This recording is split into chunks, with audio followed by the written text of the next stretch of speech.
Family, Trojan family, what's up, man? USCJ here. It's the top of the morning. It's the top of the morning. Hope everybody is getting ready to get up, get out, and make some things happen this morning. Listen, I sense a sense of concern when you're talking about this new defensive coordinator, Blake Baker, from the LSU football team. Listen, I want to talk about some things that he said over the weekend in a press conference that's very telling. You could tell a lot when you're talking about your football team when they make these press conferences and whether they're coming forthright or whether they're coming up front and really just kind of telling what's what. Like our coaching staff, we have a coaching staff that always kind of tell it like it is pretty much. When you talk about these guys on the defensive side of the ball, whether it's good or bad, we've kind of getting get a good idea as to what kind of football team on the defensive side that USC has. And I think that when you listen to him, Blake Baker came from Missouri, so that they had a pretty decent football team, defensive team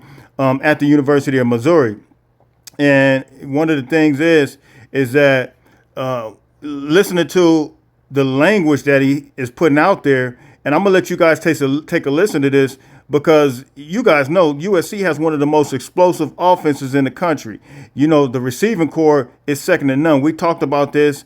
We talked about the guys that we have that we feel like can really dominate all year long, not just LSU, but all year long. But I think when you listen to some of the big plays that have been given up in practice, when he talks about the run plays up the middle or the big passing plays down the field, I think that this is very telling. And we'll talk about that because I want to get into some other information and a couple of standout players, unexpected standout player in practice. And I think it's straight up go time as it relates to that. But listen to what Blake Baker had to say in reference to his defense over the weekend. Let's go. When we do our job, we're pretty good. Today we ended up giving up a deep ball from a coverage bust, and then we had a big run hit up the A gap from an assignment standpoint. So when we play it right, we're pretty good. When we don't, we got to get it on the ground from the secondary. So again, looking for marked improvement. These next 6 days, we have a recovery day. Then we go 6 days straight. I think the cream will start rising to the crop, and we'll figure out. Again, we're mixing and matching a lot of guys right now, and so it's hard to pinpoint who on that play or who on that play, necessarily didn't do their job. But, overall, we just got. Let me stop it there. So, USC, you guys know, man, I mean, if you come with any type of inconsistencies, if you come with any type of just not good coverage or you're talking about one of the best masterminds in college football that you're dealing with, Lincoln Riley. It's not like you're dealing with just a mediocre play caller. Blake Baker, some of the offenses that they went against last year, they went against LSU and they gave up a lot of points. That game went head to toe. I think I remember watching that game. It was at Missouri, and I want to say that score was in the 40s. And I thought LSU was actually going to lose that game, but he gave up a lot of points last year to LSU. So you're talking about this defense going against the LSU offense. This defense, LSU's going against a USC Lincoln Riley offense. I think it may be some trouble. Let's look at some of these stats from Lincoln Riley the past couple of years. Now, PFL put this out over the weekend, but this has been Lincoln Riley by the season, what he ranks. And you see it here, 2015, he ranked 43.5 points. That finished out third in the country. 2016, he finished out with 43.9 points. He finished first. 2017, he finished out with 45.1 points. He finished first. 2018, Lincoln Riley finished 48.4, which was first. 2019, he finished 42.1 points per game, which is fifth. 2020, Lincoln Riley put up 43 points, which finished third. 2021, which was his lowest ever, that was his last year at Oklahoma, he put up 39.1, which finished sixth.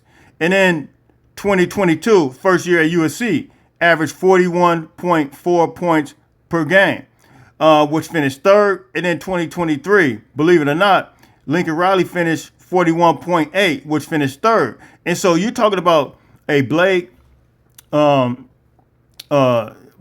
against a USC offense as explosive and an offensive mindset. When you think about guys like Jacoby Lane, Deuce Robinson, Zachariah Branch, Jay Fair, and my breakout player who you guys know I think is going to be Mekhi Lemon. All of these guys that are on the receiving core, I think it's going to be a problem. You got guys like Quinn Joyner out the backfield, Woody Marks, who's able to catch the ball. And from my understanding, he's just been doing a phenomenal job in practice. Woody Marks catching the ball and receiving and running the ball. This might be a serious problem from LSU if they don't get their situation right, if they don't get it together from a defensive standpoint. And I think USC, I think Lincoln Riley, he could take the blueprint and really execute it even more so that, the game against Missouri and LSU last year and see exactly how that took place. Because, yes, I think USC has a way more explosive, even with Miller Moss. Miller Moss, compared to Missouri's quarterback last year, I think Miller Moss is, of course, just as good. Even a guy like Jaden Mayava, in the event he has to come in, I think there's so many things that USC can do and take advantage of from a football standpoint. And I think it's going to be straight up go time. Man, you guys can drop those comments. You guys can tell me what you think.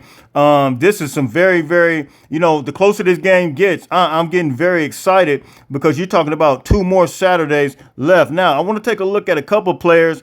Well, one player that's 2 players actually, that's kind of unexpectedly playing decent ball.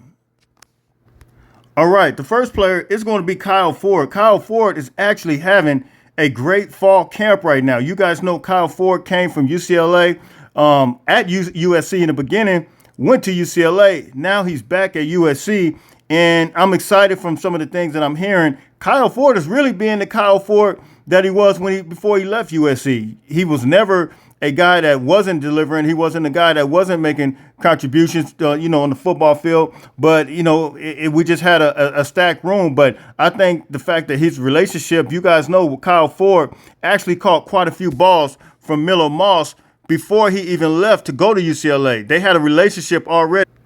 So it's no surprise to me that Kyle Ford, being a veteran that he is coming back to USC and being having a strong fall camp the way he's having it right now. This fall camp for Kyle Ford is absolutely, he's doing some phenomenal things and he's strong. You guys know Kyle Ford is built almost like a tight end. But he's just super strong and he's fast. And so it doesn't surprise me at all. I can imagine, I wouldn't be surprised if Kyle Ford had a lot of playing time. I wouldn't be surprised if he even cracked the starting lineup. It wouldn't surprise me.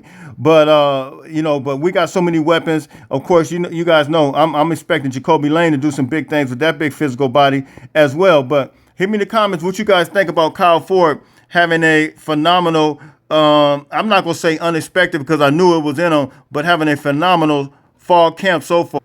Now, here's another guy that it's not a surprise to me that he's having a great fall camp. But you see him here lined up with Deuce. He's number 2. Wore number 1 last year, and that's no other than Jaylen Smith. I don't know if you guys remember, but I actually did a YouTube short on Jaylen Smith a couple of months ago, and I felt like Jaylen Smith is going to be one of those guys that's going to be the breakout player. I believe that he was one of the most dependable guys last season, and I think that's going to translate well to this season. But, if you listen to Doug Belt, when you're talking about Jaylen Smith, moving them all over the place. And it was kind of, this is the reason it's unexpected for me.